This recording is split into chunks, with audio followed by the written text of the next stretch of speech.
Student, আজকে শিখবো একটা নতুন বিষয়। সেটার নাম কি? ন্যারেশন। ন্যারেশন কি? ন্যারেশন এক ধরনের স্পিচ।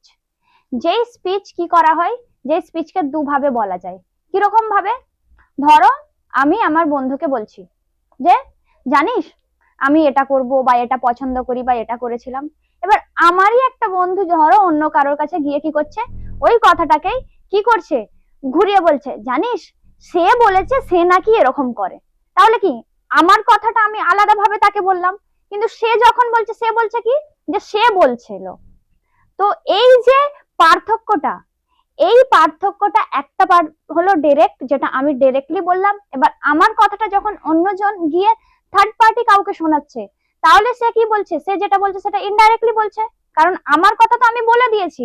এবার ওই আমার যে কথাটা সে যখন অন্য কাউকে শোনাবে, সে তো আমার হয়ে শোনাচ্ছে, তাহলে কি ইনডাইরেক্টলি আমার কথাটা যাচ্ছে থার্ড পার্সনের কাছে। তো এই যে ইনডাইরেক্ট আর ডাইরেক্ট, এই দুটো নিয়েই কিন্তু আমাদের ন্যারেশন। তাহলে ন্যারেশনের দুটো দিক আমরা কি পেলাম? ডাইরেক্ট আর ইনডাইরেক্ট। তাহলে এই দুটো নিয়েই আজকে ন্যারেশন। আর আজকের ভিডিওতে আমরা দেখবো ন্যারেশন কাকে বলে, ন্যারেশন কয় প্রকার, ন্যারেশন কিভাবে আমাদের ইংরেজি গ্রামারে আমাদেরকে সাহায্য করবে, সেই পুরো জিনিসটাই আজকে আমরা ন্যারেশনের ভিডিওতে দেখবো। তাহলে এটা জানতে হলে জুড়ে থাকো আমাদের স্কুলওয়ালা ইউটিউব চ্যানেলের সাথে। ওকে, চলো তাহলে স্টার্ট করি আমাদের ন্যারেশন। দেখো, হোয়াট ইজ ন্যারেশন? যেটা বললাম যে একটা বিষয় বলা হবে, সেই বিষয়টাকে আবার অন্যভাবে বলা হবে, সেটাই হচ্ছে ন্যারেশন, বাংলা সোজা কথায়। কিন্তু এখানে ন্যারেশন কি দেখো, in our everyday life we often need to report a speech. We express the speech either by repeating the actual word used by the speaker or by reporting the substance of the word used by the speaker. তাহলে কি একটা speaker directly বলবে বা স্পিকারের কথাটাই indirectly ভাবে অন্য কাউকে বলা হবে, তো একই জিনিসটা জাস্ট ইংরেজিতে তোমাদের দেওয়া আছে। তাহলে দেখো, এই ন্যারেশনকে আমরা দুভাগে ভাগ করছি। একটা কি করছি, ডাইরেক্ট, আর একটা কি হচ্ছে ইনডাইরেক্ট। তাহলে এই হচ্ছে দুই প্রকার হচ্ছে আমাদের ন্যারেশন বা স্পিচ। ন্যারেশনকে আমরা আর কি বলতে পারি? স্পিচও বলতে পারি, ঠিক আছে? তাহলে ন্যারেশনের অপর নাম কি? স্পিচ, যেটা হচ্ছে direct speech or indirect speech. Okay, দেখো এখানে দুটো এক্সাম্পল দুদিকে দেওয়া আছে। দুটো এক্সাম্পলের মধ্যে দেখো এই যে ওয়ার্ডটা, এইখানে কি বলছে দেখো, একটা উলফ দেওয়া আছে, দা উলফ সেড, সে বলছে কি I live in the woods. তাহলে উলফ বলছে নিজেই যে আমি বাস করি জঙ্গলে। তাহলে কি উলফ নিজের কথা নিজে বলছে, তাহলে কি ডাইরেক্ট বলছে। তো যেটা হচ্ছে স্পিকার নিজে ডাইরেক্টলি বলবে সেটাই হচ্ছে আমাদের ডাইরেক্ট স্পিচ।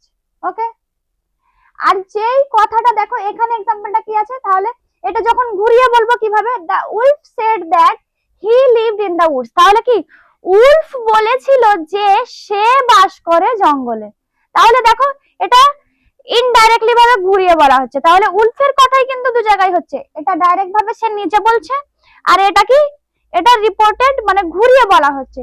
তাহলে এটা হচ্ছে ইনডাইরেক্ট। তাহলে এটা হলো ডাইরেক্ট, আমি ডি দিয়ে করছি, আর এটা হলো ইনডাইরেক্ট, আই দিয়ে লিখে দিলাম শর্ট ফর্মে, ঠিক আছে? তাহলে এটা ডাইরেক্ট আর এটা হচ্ছে ইনডাইরেক্ট। তো এই দেখো, এই যে পুরোটা, এটাকে আমরা কি বলি, এইটাকে আমরা কি বলি, এই সেন্টেন্সটা এইদিকে যেটা আছে এটাকে আমরা বলে থাকি রিপোর্টিং স্পিচ। তাহলে এটাকে আমরা কি বলি? Reporting speech. এই জিনিসগুলো তোমাদের মাথায় রাখতে হবে ন্যারেশনের জন্য। আর এখানে যে ভার্বটা আছে এটা হচ্ছে রিপোর্টিং ভার্ব। এই ছোট ছোট জিনিসগুলো কিন্তু ন্যারেশনের ক্ষেত্রে তোমাদেরকে মাথায় রাখতে হবে, কারণ এই জিনিসগুলো থেকেই কিন্তু আমাদের ন্যারেশন সৃষ্টি। আর এখানে যেটা আছে এই যে পুরোটা, এটাকে বলবো কিন্তু আমরা রিপোর্টেড স্পিচ। তাহলে এটা হচ্ছে রিপোর্টিং আর এটা হচ্ছে রিপোর্টেড। ওকে, এটা হচ্ছে রিপোর্টেড স্পিচ। আর এখানে যে ভার্বটা, এই যে ভার্বটা, এটা হচ্ছে রিপোর্টেড ভার্ব।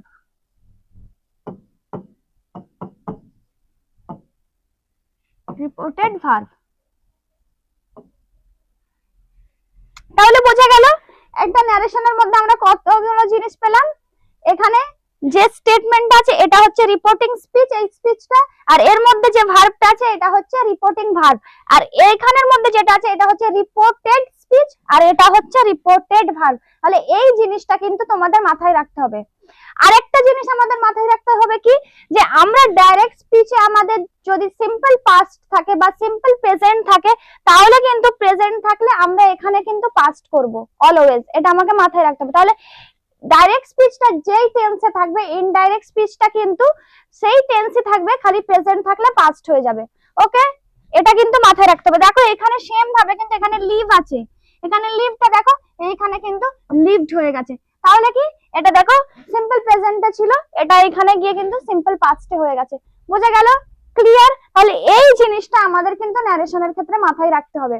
আর ন্যারেশনের ক্ষেত্রে মাথায় রাখতে হবে যে কে কাকে বলছে কথাটা, সেই হিসাবেই কিন্তু আমরা সাবজেক্ট নির্বাচন করব। দেখো এইখানে আইটাকে, আইটা হচ্ছে উলফ, ঠিক আছে?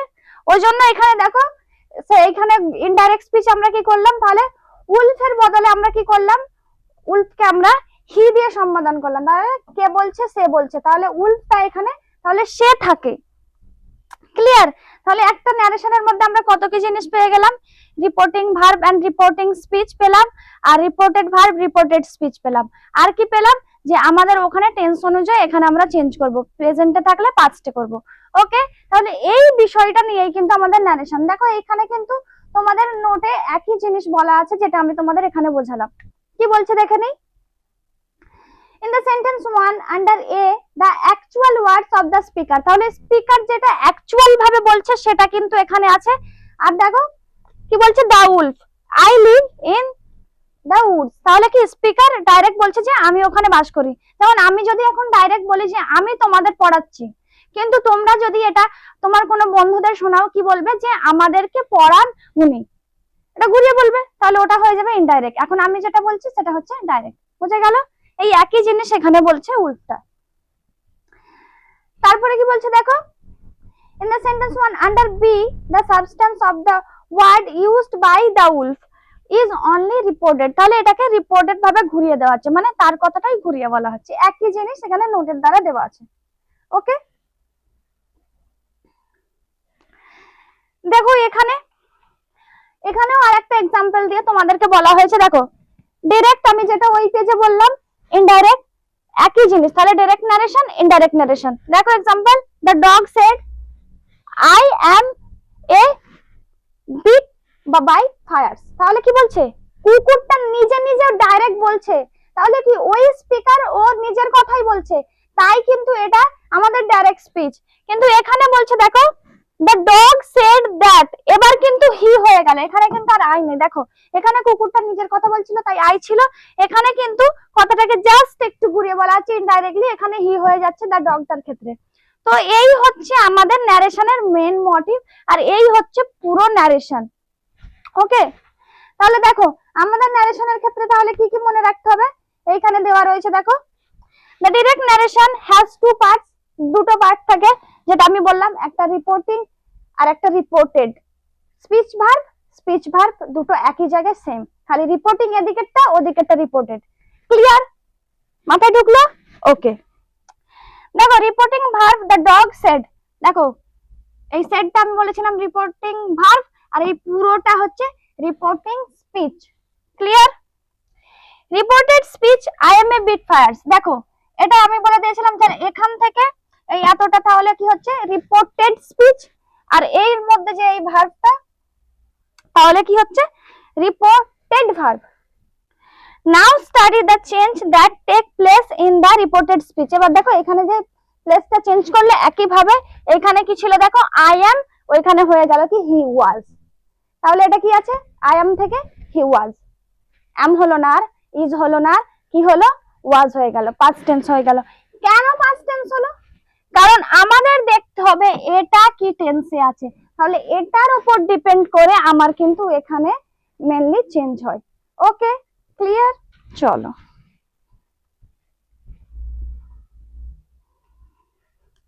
দেখো এখানে একই ভাবে দুটো এক্সাম্পল দিয়ে তোমাদেরকে একই ভাবে আলাদা ভাবে একই জিনিস বোঝানো হয়েছে, যেটা আমি অলরেডি তোমাদেরকে ডিটেলসে বুঝিয়ে দিয়েছি। The wolf said I live in the woods, the wolf said that he lived in the woods. Same ভাবে the dog said I am a whitefires, the dog said that he was a whitefires. তাহলে direct বলছি যেগুলো direct স্পিচের মধ্যে পড়ে যাচ্ছে, আর যেটা ঘুরিয়ে বলা আছে সেটা ইনডাইরেক্ট স্পিচের মধ্যে পড়ে যাচ্ছে। ওকে, দেখো এবার আরেকটা জিনিস আমাদের কি, আমাদের দেখো এইখানে আমরা যখন এটা লিখছি এখানে একটা দ্যাট ইউজ করছি লিঙ্কার হিসাবে। কেন ইউজ করছি এই দ্যাটটা? এই দ্যাটটা ইউজ করছি আমরা এই কমা আর এই ডাবল ইনভাইটেড কমার জন্য। তাহলে এই কমা আর ডাবল ইনভাইটেড কমার বদলে আমরা কি লিখছি? দ্যাট লিখছি। ওকে, ক্লিয়ার? তাহলে দ্যাটটা আমাদের কেন আসছে? তাহলে বলছে যে আমাদের কমাটা তোলার জন্য এটা কিন্তু দ্যাট আসছে। ওকে, এটা হচ্ছে আমাদেরকে মাথায় রাখতে হবে। তাহলে এখানে দেখো that is used as a conjunction change in personal pronouns have taken place, he is used in the place of I. তাহলে আই এর ক্ষেত্রে হি ব্যবহার করা হচ্ছে। কেন? এই আইটা কাকে ইন্ডিকেট করছে? এটাকে ফার্স্ট আমাদের যে রিপোর্টিং স্পিচে যে সাবজেক্টটা আছে তাকে। তাহলে এই দা উলফটার জন্য এখানটায় কিন্তু এই আইটা একে ডিপেন্ড করে এখানে হয়ে যাচ্ছে হি। ক্লিয়ার? চলো, the reporting verb said does not usually change। তাহলে এখানে কিন্তু কোনো চেঞ্জ হচ্ছে না, কারণ এখানে নরমালি আছে। তোমরা যখন উঁচু ক্লাসে উঠবে এর আরো অন্যান্য ভাগ কিন্তু তোমরা দেখতে পাবে, সেখানে কিন্তু আমাদের থাকবে সেড টু থেকে টোল্ড করতে হয়, কোথাও এক্সক্লেম করতে হয়, কোথাও অর্ডার করতে হয়। তো এই প্রকার চেঞ্জ গুলো তোমরা যখন উঁচু ক্লাসে উঠবে আরো জানবে, ঠিক আছে? কিন্তু তোমাদের এইটার জন্য এই বেসিক এই এতটুকুই এনাফ। তাহলে বোঝা গেল এই হলো ন্যারেশন। ন্যারেশনের মধ্যে সেরকম কিছু তোমরা দেখতে পেলে না। তাহলে এই দেখো এবার মেন যে ফিচার্স গুলো আছে সেটা একটু বলে দিই। যেমন দেখো অ্যাকচুয়াল ওয়ার্ড যেটা স্পিকার বলছে, তাহলে actual word use by the speaker are put within inverted commas. Example I live in the woods. তাহলে ডাইরেক্ট ন্যারেশনের মধ্যে কি কি থাকবে? এটার মধ্যে থাকছে যেটা কি স্পিকার ডাইরেক্ট নিজের কথা বলছে। Comma is use to separate the reporting verb and reported speech. তাহলে কমা আর ইনভার্টেড কমাটা কেন দেওয়া হচ্ছে? একদিকটা হচ্ছে আমার রিপোর্টিং স্পিচ, একদিকটা হচ্ছে আমার রিপোর্টেড স্পিচ। এই দুটোকে ডিফারেন্ট ভাবে রাখার জন্য কিন্তু আমরা কমা আর ডবল ইনভার্টেড কমা ব্যবহার করছি। কিসের ক্ষেত্রে? ডাইরেক্টের ক্ষেত্রে। Okay, the reported speech with in inverted comma begins with a capital letter. যখন আমাদের কিন্তু ডাবল ইনভার্টেড শুরু হচ্ছে তখন কিন্তু আমাদের প্রোনাউন যেটা থাকছে ওটাকে কিন্তু আমরা ক্যাপিটাল লেটারে লিখছি। কোনখানে? ডাইরেক্টের ক্ষেত্রে। ওকে, চলো এবার দেখো ইনডাইরেক্টের ক্ষেত্রে কি করছি। দেখো ইনডাইরেক্টের ক্ষেত্রে the substance of the word used by the speaker is reported. স্পিকারের বদলে আমরা যেই ওয়ার্ডটা ইউজ করছি সেই ওয়ার্ডটা। নো ইনভাইটেড কমা আর ইউজ। তাহলে ইনভাইটেড তুলে দিয়ে আমরা কি করছি? কার বদলে? স্পিকারের বদলে যে ওয়ার্ডটা দিচ্ছি, যে প্রোনাউনটা দিচ্ছি সেটা এখানে লেখা হচ্ছে। যেমন দেখো এখানে আই এর বদলে হি করা হচ্ছে, কিন্তু ওটা আমরা যখন ইনডাইরেক্টলি লিখছি ওটা কিন্তু আর ক্যাপিটাল লেটারে হচ্ছে না, ওটা কিন্তু স্মল লেটারেই হচ্ছে। ওকে, কি হচ্ছে? হি হচ্ছে। কার বদলে? স্পিকারের বদলে। ক্লিয়ার? চলো, that is used in the place of কমা। তাহলে কমা আর ডাবল ইনভাইটেড তুলে কি করছি? আমরা দ্যাট ইউজ করছি। যেমন দেখো দ্য ডগ সেড, তারপরে এটা দ্যাট ইউজ করছি। তাহলে দ্যাটটা কেন ইউজ করছি? এই কমা আর এই ডাবল ইনভাইটেড কমা যেটা আছে এটা তোলার জন্য আমরা দ্যাট ইউজ করছি। ওকে, the reported speech begins with a pronoun like he, she, they, etc. তাহলে এই ওয়ার্ড গুলো দিচ্ছি কিসের বদলে? ওই যে স্পিকার আছে স্পিকারের বদলে কোনটা ইউজ হবে সেটা ডিপেন্ড করে আমরা হি, she, they আরো অন্যান্য যে প্রোনাউন আছে সেগুলো ইউজ করব। কিসের ক্ষেত্রে? রিপোর্টেড স্পিচের ক্ষেত্রে। ওকে, চলো তাহলে এই হলো আমাদের ন্যারেশন। তাহলে কি কঠিন ছিল? ছিল না তো, একদম সহজ, একদম ইজি ছিল ন্যারেশনটা। তাহলে আশা করি তোমাদের ন্যারেশন নিয়ে আর কোনো প্রকার ডাউট নেই, বুঝে গেছো সবাই ন্যারেশনটা। যদি তোমাদের কোনো ডাউট থাকে তোমরা কিন্তু কমেন্ট সেকশনে আমাদেরকে জানাতে পারো, আমরা তার বদলে ডিটেলস ডাউট সেশন কিন্তু তোমাদের জন্য নিয়ে আসবো। আজকে এখানেই শেষ করলাম, আবার আগামী ভিডিওয় তোমাদের সাথে দেখা হবে। ওকে, থ্যাংক ইউ।